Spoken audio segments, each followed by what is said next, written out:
this is Liddy Kaiser, Senior Editor of ClearanceJobs.com. Got a question this week about layoffs and your security clearance. Somebody emailed and asked about, said that they had recently been laid off from their cleared position, and now we're finding they were having a really hard time finding a new position because they didn't have an active clearance.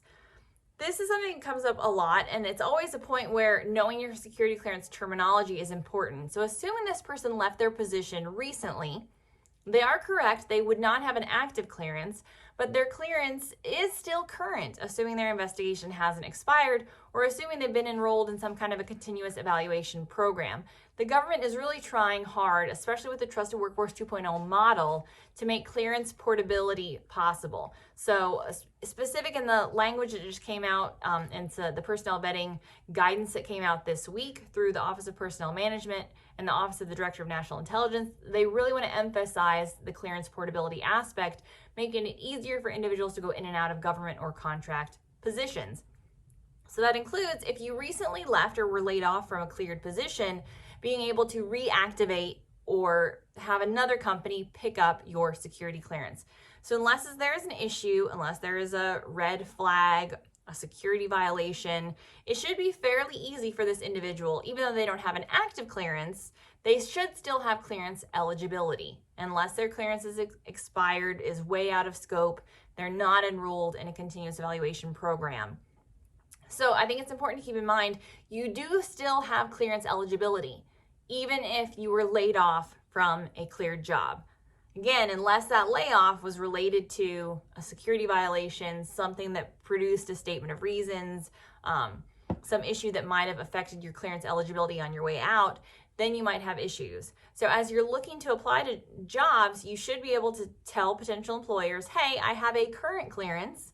I have had my eligibility to access classified information within the past 2 years. They should be able to look that up within Defense Information System for Security or the Security Clearance System of Record and verify your clearance eligibility. So that's an important caveat. So just because you've left a cleared job, they're right, you don't have an active clearance if you've left that position, but you should still have clearance eligibility. I think there's more that could be done under the Trusted Workforce 2.0 model. This is where I'll put on my policy advocacy hat, because this question comes up. It's going to come up more under continuous evaluation when folks aren't necessarily tied to a date-based periodic reinvestigation. Before, we've always been able to say, look at your PR date. If that PR date is within scope and you haven't been out of a job for more than 2 years, you can easily get onboarded.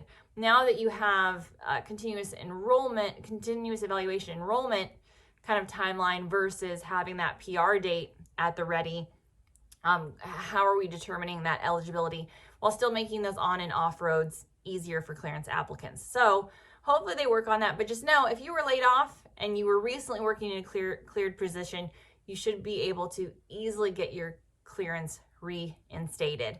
And if not, processing times are improving vastly. So if it's just a matter of even having to go through a new investigation process, I definitely would still list your prior clearance date, even if it's out of scope, even if there is an issue. List your clearance, your recent clearance, and your clearability.